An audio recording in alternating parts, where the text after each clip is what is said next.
We're starting tonight talking about the Townville elementary school shooter, Jesse Osborne. Today, he pleaded guilty, and we were there inside this Anderson County courtroom this afternoon, bringing you live coverage as this 16-year-old went before a judge. Jesse Osborne was arrested for murder when he was 14 years old.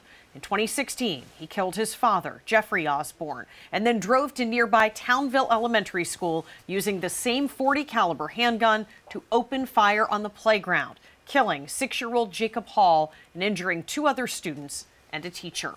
Osborne says he's guilty of all 5 charges, 2 counts of murder and 3 counts of attempted murder. Fox Carolina's Shell Ramin was inside the courtroom this afternoon. She's covered this case from the beginning. Shell, how did Jesse seem in court? Well, Cody, the last time we saw Jesse Osborne inside that courtroom, he was wearing a prison jumpsuit. Today, he was in everyday clothes, not handcuffed in front of that judge.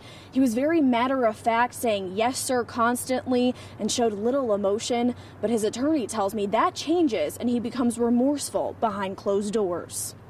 You solemnly swear or affirm testimony you'll give the court today in this case to be the truth, the whole truth, and nothing but the truth? Yes, sir. Townville elementary shooter Jesse Osborne was back in court, this time pleading guilty. Are you guilty of murder, Jacob Hall?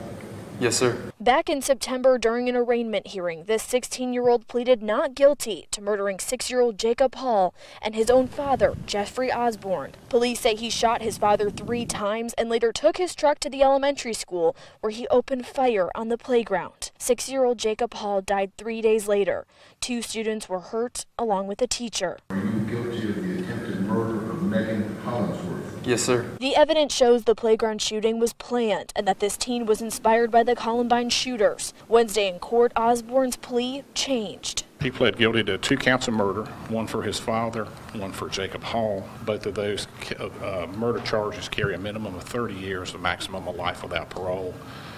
Murders day for day in South Carolina. Jesse Osborne's attorney, Frank Epps, says it was in Osborne's best interest to change his plea. He tells us his client has expected a severe sentence since the day he opened fire. My client has always been remorseful and has always expressed an intent to pay for his crimes and an understanding that he had to pay for his crimes. Emotions ran high in this Anderson County courtroom from the prosecution to the defense. He and I talk about a lot of things, but still he's a kid. He's a child. Now 10th Circuit Solicitor David Wagner says he's seeking the maximum sentence for Jesse Osborne. Life without parole. The biggest hurdle was getting him waived up as an adult. We've got that done. Now he's been convicted of these crimes, and then the third step will be having this hearing and having a judge sentence him. And when that day comes, Osborne's trial, judging from what I saw today in court, it will be an emotional day. Cody and Diana. So, Shell, do we know when Jesse Osborne's case will move on to sentencing, when they will actually send him off?